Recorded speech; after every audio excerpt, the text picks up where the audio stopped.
عليه وقال رسول الله صلى الله عليه وسلم النكاح سنتي ومن لم يعمل بسنتي فليس مني. Alhamdulillah, marilah kita sama-sama bersyukur kepada Allah Subhanahu wa taala kerana dapat hadir meraihkan majlis akad nikah di antara saudara kita Farid Daniel bin Nur Azman dan pasangannya Nurul Dini Adriana binti Azmi. Hadirin dan hadirat yang dirahmati Allah. Allah Subhanahu wa taala telah mensyariatkan perkahwinan sebagai satu cara untuk meramaikan umat manusia yang bersih dan terpelihara keturunannya. Dan perkahwinan juga merupakan satu sunnah yang digalakkan oleh Islam. Allah Subhanahu wa taala telah berfirman, A'udzubillahi minasyaitonir rajim. Ya ayyuhan nasu taqu rabbakumul ladzi khalaqakum min nafsin wahidah wa khalaqa minha zawjaha wa batha minhuma rijalan katsiran wa nisaa'a. Wattaqullaha alladzi tasaaluna bihi wal arham. Innallaha kana 'alaikum raqiba. Yang bermaksud, wahai sekalian manusia, bertakwalah kepada Tuhan kamu yang telah menjadikan kamu bermula dari diri yang satu, yakni Adam, dan yang menjadikan daripada Adam itu pasangannya, ini istrinya Hawa, dan juga yang membiarkan dari keduanya keturunan lelaki dan perempuan yang ramai. Dan bertakwalah kepada Allah yang kamu selalu meminta dengan menyebut-nyebut namanya, serta peliharalah hubungan silaturahim kaum kerabat, kerana sesungguhnya Allah sentiasa memerhati, yakni mengawasi kamu. Surah An-Nisa ayat 1. Perkahwinan juga merupakan satu cara untuk mengelakkan jenayah zina. Zina merupakan satu perbuatan yang keji dan membawa kerosakan nasab, yakni keturunan. Seperti firman Allah Subhanahu wa taala, A'udzubillahi minasyaitonir rajim. Wa la taqrabuz zina innahu kana fahishatan wa sa'a sabila. Yang bermaksud, dan janganlah kamu menghampiri zina, sesungguhnya zina itu adalah satu perbuatan yang keji dan satu jalan yang jahat, yakni yang membawa kerosakan. Surah Al-Isra ayat 32. Hadirin dan hadirat yang dirahmati Allah. Allah Subhanahu wa taala telah menjadikan perkahwinan sebagai satu jalan untuk pasangan suami istri mewujudkan kasih sayang dan cinta mencintai sesama mereka. Allah Subhanahu wa taala telah berfirman, A'udzubillahi minasyaitonir rajim. Wa min ayatihi an khalaqa lakum min anfusikum azwajan litaskunu ilaiha wa ja'ala bainakum mawaddatan wa rahmah. Inna fi dzalika laayatin liqaumin yatafakkarun. Yang bermaksud, dan di antara tanda-tanda yang membuktikan kekuasaannya dan rahmatnya, bahwa Ia menciptakan untuk kamu, wahai kaum lelaki, istri-istri dari jenis kamu sendiri, supaya kamu bersenang hati dan hidup mesra dengannya, dan dijadikannya di antara kamu suami istri perasaan kasih sayang dan belas kasihan. Sesungguhnya yang demikian itu mengandungi keterangan-keterangan, yakni yang menimbulkan kesedaran bagi orang-orang yang berpikir. Surah Ar-Rum ayat 21. Ayat yang dibacakan tadi jelas memberitahu kita bahwasanya kasih sayang yang terjadi antara suami istri hasil perkahwinan yang sah akan membawa kita berfikir dan akur tentang kebesaran Allah Subhanahu wa taala. Namun begitu, kasih sayang dan kebahagiaan hanya diperoleh daripada sebuah perkahwinan yang berjaya. Rasulullah sallallahu alaihi wasallam telah bersabda yang bermaksud, 4 perkara yang termasuk kebahagiaan seseorang itu ialah istri yang salehah, anak-anak yang baik, sahabat pergaulan yang saleh, dan sumber rezekinya berada di dalam negerinya sendiri. Hadis riwayat Ad-Dailami. Dengan ikatan perkahwinan, setiap pasangan mempunyai tanggungjawab antara satu sama lain, sama ada dari sudut kebendaan, kejiwaan dan kekeluargaan. Perkara ini dijelaskan di dalam Al-Quran. Surah Al-Baqarah ayat 228-nya, A'udzubillahi minasyaitonir rajim. Walahunna mislul ladzi 'alaihin bil ma'ruf walirrijali 'alaihinna darajah wallahu 'azizun hakim. Yang bermaksud, dan istri-istri itu mempunyai hak yang sama seperti kewajipan yang ditanggung oleh mereka terhadap suami dengan cara yang sepatutnya dan tidak dilarang oleh syarak. Dan orang lelaki, ini suami-suami, mempunyai satu darjat kelebihan atas orang-orang perempuan, istrinya. Dan ingatlah, Allah Maha Kuasa lagi Maha Bijaksana. Tanggungjawab istri terhadap suaminya telah dijelaskan oleh Rasulullah SAW di dalam sabdanya yang berbunyi, yang bermaksud, hak seorang suami ke atas istrinya ialah istri tidak meninggalkan tempat tidur suaminya, hendaklah bersikap sabar dengan sumpah suami, taat pada perintah suami, tidak keluar rumah kecuali dengan izin suami, dan tidak membenarkan orang yang dibenci oleh suami masuk ke dalam rumah. Hadis riwayat At-Tabrani. Manakala tanggungjawab suami terhadap istri pula telah dijelaskan dengan sabda baginda sallallahu alaihi wasallam yang bermaksud, apakah hak seorang istri ke atas suaminya? Rasulullah SAW menjawab, memberi makan bila mana kamu makan, memberi pakaian bila mana kamu berpakaian, dan tidak memukul muka, tidak menghina, dan tidak meninggalkannya melainkan di rumah tempat kediaman. Hadis riwayat Ibnu Majah. Suami istri hendaklah memelihara kerukunan rumah tangga dan menjaga ikatan tali perkawinan, agar ia berkekalan dengan mengelakkan daripada melakukan perkara-perkara yang merosakkan hubungan suami istri. Dengan itu dapatlah diringkaskan tanggungjawab suami adalah seperti berikut. Yang pertama, suami bertanggungjawab menyediakan nafkah seperti makanan, pakaian, dan tempat tinggal mengikut kemampuan. Yang kedua, memberikan didikan agama, mewajibkan dan mengizinkan istrinya memperolehi ilmu-ilmu tersebut dari orang lain sekiranya dia tidak mampu. Yang ketiga, memberikan peluang kepada istrinya untuk memperoleh ilmu pengetahuan yang berkaitan dengan keperluan rumah tangga. Yang keempat, menjalinkan hubungan yang baik dengan ibu bapa dan keluarga istri dengan cara yang saksama. Yang kelima, tidak menyakiti istrinya dari segi mental dan fizikal. Yang keenam, menjaga maruah diri dan istri. Manakala tanggungjawab istri pula ialah, pertama, mentaati suami selagi tidak bertentangan dengan syarak. Yang kedua, berusaha mempertingkat keterampilan diri dari sudut fizikal dan ilmu pengetahuan. Yang ketiga, menghormati kedua ibu bapa, mertua dan semua ahli keluarga pihak suami dan sesiapa yang disukai suami. Yang keempat, menjaga maruah diri dan suami. Yang kelima, menjaga dan mendidik anak dengan sempurna dan pandai menyesuaikan diri dalam masyarakat. Dan yang keenam, tidak menyakiti hati suami. Semua tanggungjawab yang disebut tadi hendaklah dilaksanakan oleh suami dan istri. Ia adalah satu amanah yang akan dipersoalkan di akhirat nanti. Dan akhirnya marilah kita bersama-sama memastikan bahawa diri dan keluarga terpelihara daripada siksa api neraka Allah. Allah mengingatkan kita dalam surah Al-Karim ayat 6, A'udzubillahi minasyaitonirrajim. Ya ayyuhalladzina amanu qu anfusakum wa ahlikum nara. Ghafurur rahim.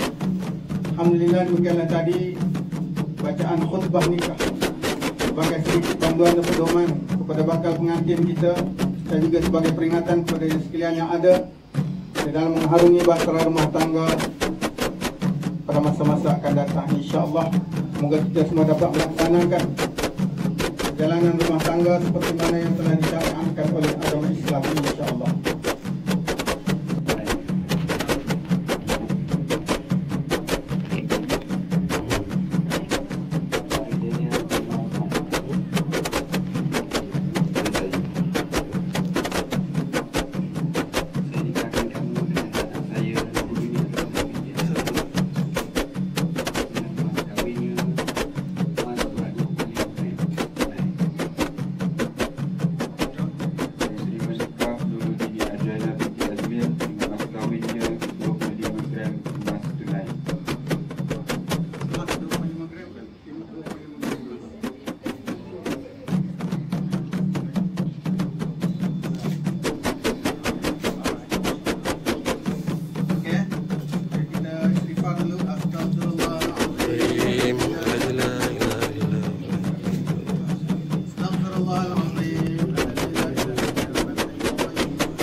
Ramai yang tak buat homework tu masalah dia. Nama bini pun tak ingat. InsyaAllah kita doa sikit. Alhamdulillah rabbil alamin.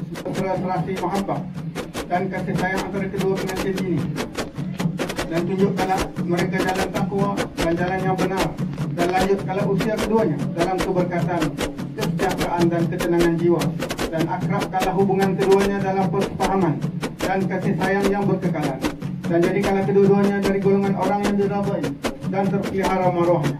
Jadikanlah mereka dari kalangan orang yang mensyukuri nikmat-Mu dan sabar menghadapi ujian.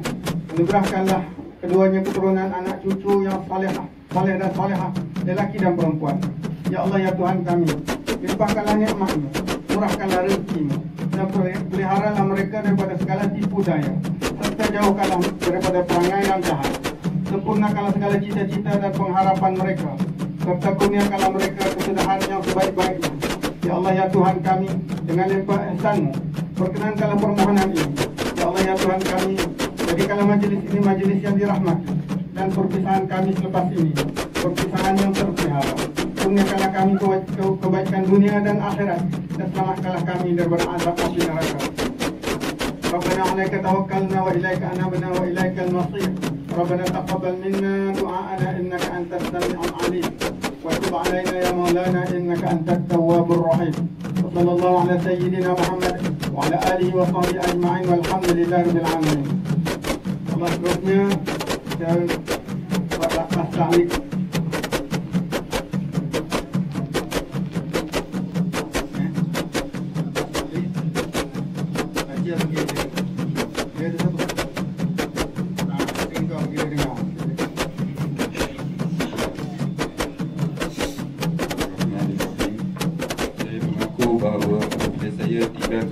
Saya, Nurul Dini Adriana binti Azmil, selama 4 bulan hijrah berturut-turut atau lebih dengan sengaja atau paksaan, atau saya atau wakil saya tidak memberi nafkah yang selayaknya kepadanya selama tempoh masa yang tersebut, padahal dia taatkan saya, atau melakukan sebarang mudarat atau lazim menyakiti tubuh badannya, atau mengkhianati atau melupuskan hartanya, kemudian dia mengadu kepada mahkamah, dan apabila disabit aduannya di sisi mahkamah dan dia memberi kepada mahkamah yang menerima bagi pihak saya RM10, maka pada ketika itu bertalak dia dengan cara talak puluk.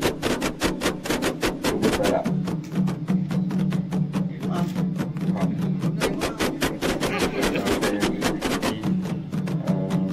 Dan tinggalkan dia selama tempoh yang disebut dan talak puluk.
Kita ada masa lebih kurang dalam 2 minit macam tu lah untuk sesi sama kecil dengan foto. Sebab nanti nak kena make up pula lagi sekali.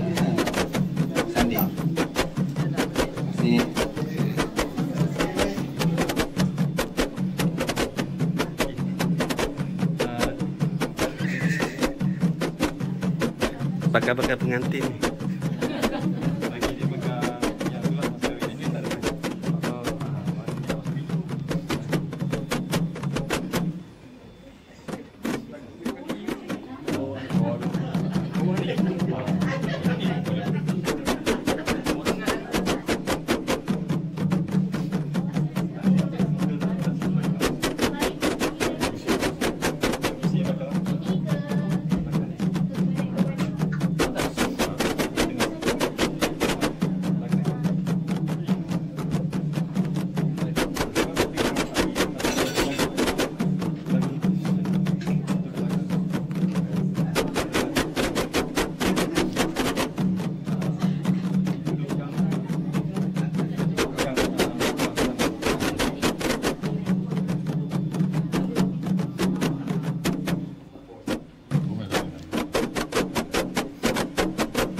ke sini.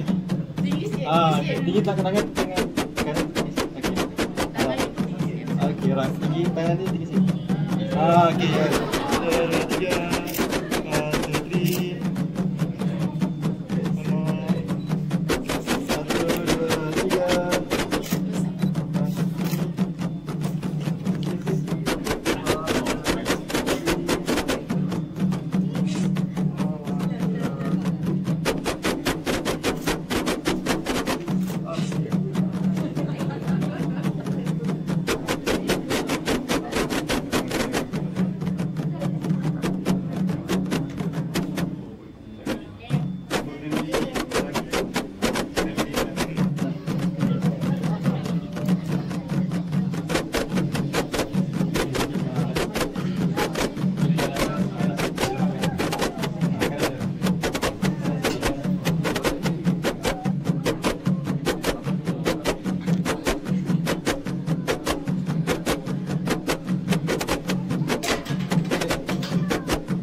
Senyum,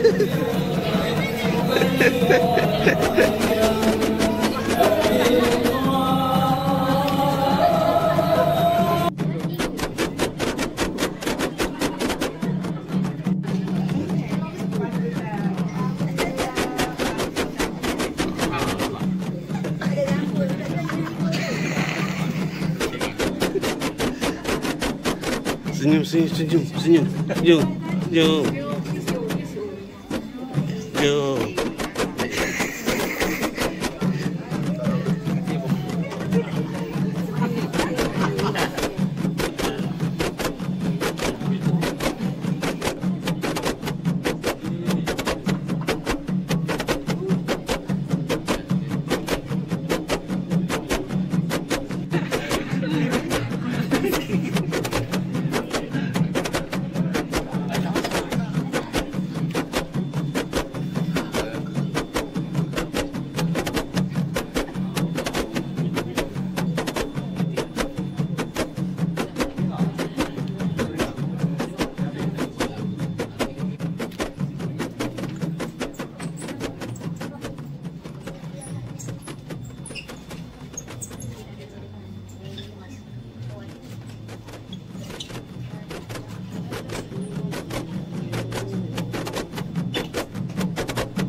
Dan seterusnya kita jumpa dan kita persilakan sanak saudara kepada keluarga pihak lelaki untuk